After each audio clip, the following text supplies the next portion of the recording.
staffing model. And so, what are the challenges that you face in that your organization faces with both recruiting and with retaining your staff? Okay, so with recruiting, it's actually quite straightforward because it's not mental work, it's physical work. So we tell them to bring samples of the bags they've made, and we go to their social media, those that have social media accounts, to check the bags they've made through the years, and then they should come with a physical sample. So now we want them to have at least basic understanding of how to make a bag, because they still have to learn how to make Dunsin craft bags. Right. So because we have a procedure to follow when making our bags, and it will be very different from theirs, but we will need them to have like at least a basic knowledge of how to make particular bags, right? So that is what we look out for when we want to recruit. We want to make sure that you have the knowledge and then you are good at what you do, and also the willingness to learn our process. So now there is also the signing of documents that says you can't disclose procedures of bag making, like our secrets sort of. Right, exactly. Because yes. I was thinking, as when you're talking, that came to mind. I said, Yes. how do you protect your trade secrets? Yes. Obviously, So- you have a prototype that you work Yes, with. So how do and- you protect that Okay, so the way intellectual we property? protect our secrets is we don't allow one person to know the entire process of how to make the bags. So for example, we have different steps involved in making a bag. We have the cutting process, we have the sewing, we have the quality control. So now from the cutting, we have different people working on the cutting. From the sewing, there is different procedures when it comes to the sewing. So when someone is attaching this, other people are attaching that, then giving it to the next people to work on. So the procedure runs through different procedures. So one person does not make a bag from beginning to the end. To the end. Yes. And then the retention method we have, we try our best to make our workspace very friendly, very accommodating, a very good working culture setting. I try as much as possible to know which person individually, ask about their families, about their work, try to create a friendly environment for them, a free space for them. So I'm not relying on how much I'm paying them for them to stay, but they know they have a safe space when they are being called to come and work. And another thing with retention is we have a lot of workers we call on to come and work. So when we reach out to one person and the person is unavailable, that does not hinder us in any way. We reach out to the next person on the list. Interesting. Yes, and we have our best workers, so they are ranked first when we are calling in workers, and then like that. So we are not stranded in any way. We have people that even come from Lagos to Ibadan to work on our bags. Yes, because we want the very best. So we have different measures set in place to as contingencies to make up for any emergencies, to make up for any sudden change in plans, and serious emphasis on the culture, the friendly workspace, serious emphasis, because you're working with human beings. You don't want it to seem as if you're paying this amount of money, so you must do my work, because they can get paid much more somewhere else, right? So yes, that is the few things we've put in place to recruit and keep our employees coming. Right. So you touched on one of the questions that I wanted to ask both of you, which is that you have answered that really, which is how do you protect your intellectual property as an employer, as a business owner? How do you protect your intellectual property? Because both of you are working in industries that have a lot of, that are loaded with different intellectual property assets. And so you have answered that question to an extent. So, but I'll ask you the same question. Engineer Chris, so how do you as an employer protect the intellectual property assets that your company generates, that your organization generates? Well, when you take up a job, which mostly in Nigeria, you have the non-disclosure documentation and all of those kinds of things that say, even though Nigerians we don't regard documentation, you still have people who even leave your organization and go and set up theirs with all the information they have about you. But that says it. But it's an IT firm, and a good number of things are available to your disposal in terms of knowledge. But what you protect the most is your client. You can take a secret anywhere. You can take the recipe of a McDonald's. It doesn't make the dough a McDonald's. And so it's a factor of your client and how you relate with your client. So if your client stays with you, does not go anywhere, even if somebody takes your secret outside, it will still not get that client. He can go for his own client. So our focus have always been, yes, the staff comes first, but our focus in terms of retention have always been the client. The client must always stay. You tell your staff, or we tell our staffs, if I put it that way, because I'm just saying that like I'm addressing our admin officer now, that whatever it takes, the client must stay. A client does not leave. You have to get new ones to add to the existing one, but the existing one would not leave. So the only reason a client will leave is out of the fact that I can no longer afford this service. Okay. I'm incapacitated. But as long as the client can afford the service, there should be no reason why the client should look for an alternative. So our client remains focused when it comes to that area. Retain your client. Your staff has told not to do this, not to do that, not to do this, not to do that. But human beings are human beings. At different points in time, you still find them elsewhere doing the same thing. They might tell you they didn't tell anybody, but you know things are going out. Trade secret or no trade secret, yes. Like the procedure you mentioned, for example, people are put in different departments. You can be building a device for a client. Somebody else is writing the software for it. Somebody else is assembling the hardware. But at some point, one person knows everything. Because except you want to be physically the one to supervise every single thing that comes up, which is going to where you are, there will be 1-2 persons who still understand the entire process. Who supervise the person who is doing the one part, supervises the person who is doing the other part. The person you call quality control is likely to understand the entire process, to understand how they arrived at this, to know if it's fine or not. Those ones are the ones that can disappear with core information. You have very little control over that. But we are, over time, have managed to get on fine, in the sense that you hardly find a situation where a staff leaves and then begins to struggle a client with you or something like that. It really never happens. They could disappear and go and start up their own business or start off whatever.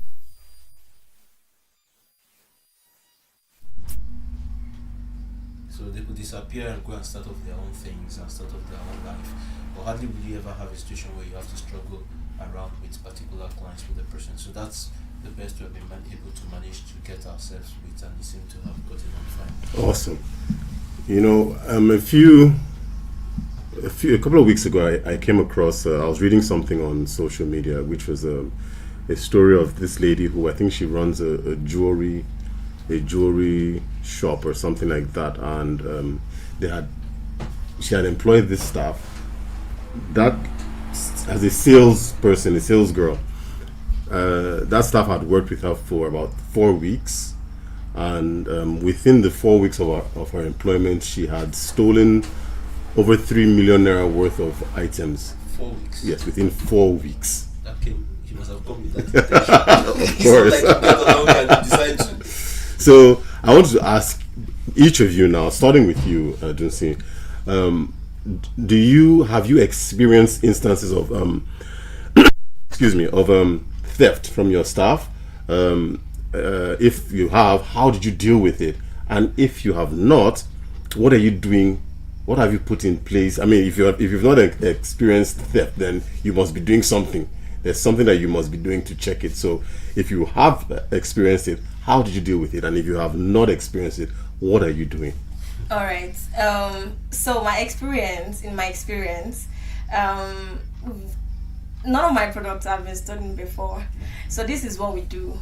When we're done producing a particular batch, like I said, the quality control and I will be present to confirm the number of bags before anybody leaves, basically. So we confirm how many bags we've made and how many is available. What are your raw materials? Numbers. Oh, they don't have access to where the raw materials are. I only have the key to the store. So yes. So for the particular product, we make sure that everything is confirmed and exact amount of bags we've made. So another thing, for instance, when we get bigger and I'm not necessarily available all the time at the factory, I plan to set up security cameras, CCTV cameras Right. around the factory, basically almost facing everybody doing their work. So and this will cut across all the departments. So we're making sure those that work in the factory are being monitored, as well as those in the sales people, where there will be like exhibits and the bags in the shelf, making sure that. And also this is also helpful in monitoring the staff to make sure that they welcome customers well and treat customers well. So I can be in the United States and still know what is going on in my business.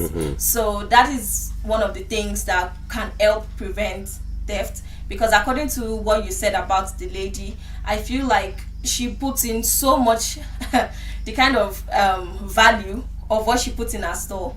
If there was CCTV camera, I mean, before a sales girl can go and probably destroy a CCTV camera, you see her coming, right? So things like that, it might not be 100% efficient, at least it will be 95%. If that fear will be in them that guy is watching me. So things like that, I'm not saying it's going to be 100% efficient, but it will go a long way in putting,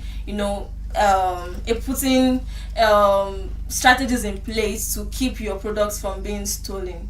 Yes, but for small business owners that are listening to this show, you can try your best to be present at the end of every production time, so at least you get to confirm how many. And for the store you mentioned, for the raw materials you mentioned, if you can at least either one or only two people should have the key to the store, that would also limit the amount of people that would nobody should be allowed to just walk into the store, because things can be stolen, right? So, and my materials, there is a zip, there is hook, those things can be picked in dozens, and you won't really know how it all disappeared. So yes, thank you. Okay. So before you go on, still on the, because you're in the fashion industry, Yes. and so as we were talking, I remembered also someone who was complaining to me about one of her staff that also she had just employed this girl, and less than a month, she found out that what the girl was doing was every day she would take a piece of fabric, or she would take thread, or she would take needles, or just taking things Small. Yes. And at the end of the day, everything is I understand. Yeah. So Mr. Chris, Engineer Chris, sorry. Well, you can call me Chris. Yeah, because listening to her, I try to pay very keen attention so I can also learn things. Because the nature of our kind of business sometimes might require you planting somebody outside of town. For example, we have people in Ogun State, you have somebody in Delta, you have somebody in Lagos, and scattered all over the place doing specific things for specific stations and stuff like that. So you can't 100% monitor them. But of course, you keep a track. There is a system that everything has to pass through. First of all, you can't come to the office to pick up anything. You have to make a request. Somebody approves the request, somebody goes through your approval, then forwarded to somebody who is in charge of the store, who now gives the inventory for approval that do I release this, and then you get the material which is meant for what you're meant to make or meant to keep.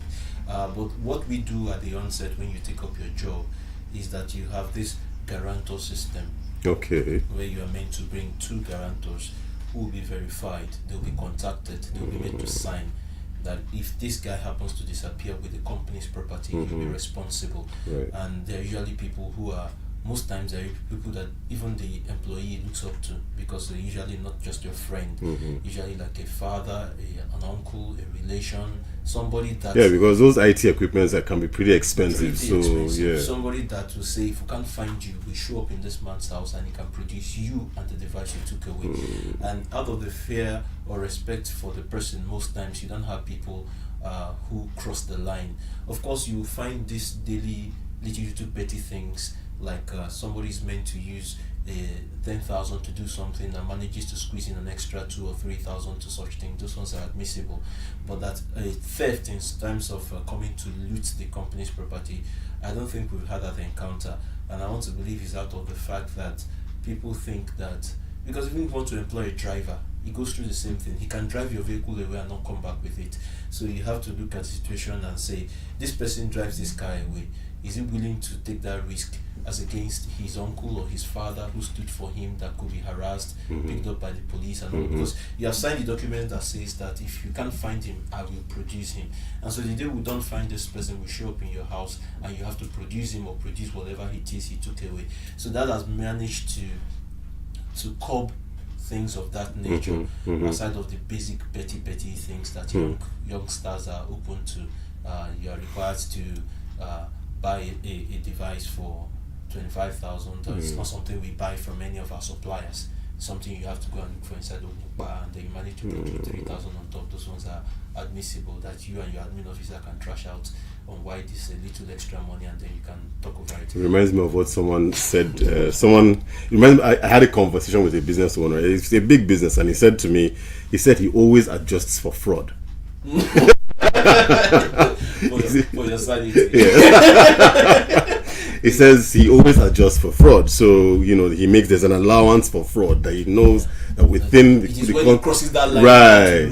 you raise your eye. So are you saying that's the same thing with your organization? Yes, you have to factor in if you have to keep a good blood pressure, because if you want to get involved in every 5 naira and 10 naira that goes through your system, you're going to realize that you're going to burn a lot of energy trying to secure the 5 naira and 10 naira when that time could have been spent on something else more productive.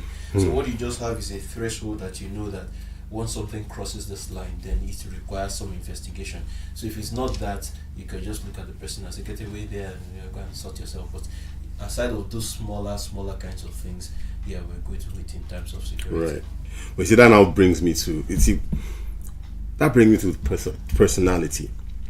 The personality of the kind of people that we're employing, right? So, I think some people are more prone to theft or fraud than others.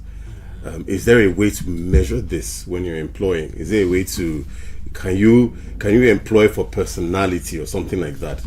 At the point of interviewing, most times you can't know. Even though from your conversations with the person at some point you get to know the things they value. Because like in my place, the kind of questions you get for interview can sometimes confuse you. You begin to ask yourself if you're being employed for an engineering or you're being employed for a psychological role, because there's certain questions thrown at you that you don't know why. You have to just try and be honest as much as possible. That you now realize that it can be certain value system can be placed in front of you. If you happen to find yourself in this kind of situation, what do you do? And what do you do? So people's value system can also be assessed to know that okay, this person will rather disappear with money and let his father face the brunt. Because there are people like that who will say, after all, what has my father done for me? If I disappear, why not let him go and challenge him? That's his problem. So you have to get to the point where you see certain level of stable mentality. And because it's not a situation where you are likely to 100% work independently, somebody is almost like sitting on your neck. There's always a supervisor who sits on your neck to monitor everything you're doing. You report to the person now gives a clearance if what you're done is fine or not. So there's always someone like somebody who's overseeing what you're doing. So the space to stretch your hand too far is not that available. So it's just that small enclosure of minor things that you can do. But in terms of personality of people who are just fraudsters, who just come into your system to just defraud the system, yes, you have them. Once we tried to have one, I'll say we tried to, because he was actually employed on his first day of work. The other people had complained that they noticed he's always doing something fishy around the system. Wow. And then we discovered that I think he was migrating from a Yahoo background. Wow. And finding an organization where he has 24 hours internet service, he has access to secure servers and all sorts of things, and feels that this is an avenue for him to That is expand. scary. So on the very first day, you have seen people noticing that he had logged onto this server like 4 or 5 times, because the server also keeps a log. 4 or 5 times. What's he doing there? And we called him and realized he was trying to dip his hand. It's his first day and it was his last day. Wow. And so that is scary. You have those kinds of situations, but I think that's the max we have ever done with such persons. Josie? Yes, like yes. Do you excuse me, is personality important when do you look out for personality when you're employing, even though they're just contract staff? Yes, basically. And we want to make sure that we are creating a safe space for everybody. So we don't want someone who would come and cause troubles. We don't want someone that will come and start building malice among the workers. And I still believe that the contract workers method is still very safe, because at the point when you don't feel comfortable, the person knows he or she is replaceable. Like, we have a lot of people on our list, so it's a matter of, if we notice you have this behavior, you just will not, we don't call you anymore for jobs, right? And then we have this system called the whistleblower system or something. So we tell everybody, if you notice something going on, you can come and tell me, and then there is a an incentive you get. Okay. Yes. Okay. Like, so we're gonna keep you anonymous. So we provide that safe space. So you might think nobody's seeing you, but when someone sees you pick up something and you put in your bag and they come and tell me, we're not revealing the secret of that person. The person stays anonymous, and the person is also getting a tip as thank you for bringing this to my notice. And after that, because that person can do that as like bad, like maybe being jealous of the other person, right, then we start to put focus on that person that has been flagged. So we begin to monitor the person's movements, and once we notice that, once we confirm that the person is being tricky and wanting access to the store or putting some things he or she's not supposed to keep in the bag, right, then we'll just tell the person thank you for coming. Really, we won't tell the person that we are not going to call you again, because at that time the person is still in the factory, so the person can still cut away some things out of anger. Anyway, I'm not coming back. Wow. So we just keep it anonymous, and we say, oh, thank you. We pay the person for the job the person has done at that point, and we say, all right, bye bye. But the person is no longer going to get called for any other job. So that's another strategy you can put in place to curb theft. So, but let me ask you this. I believe that as a business owner and as an employer, you have your organization has certain values that the company stands for. Now, I think that in an organization where you have permanent staff, it's easier to train for your staff to imbibe the values and the culture of the organization, right? So how do you do that for people that are off and on, that are contract staff? Yeah, and that is the thing. They don't necessarily have to have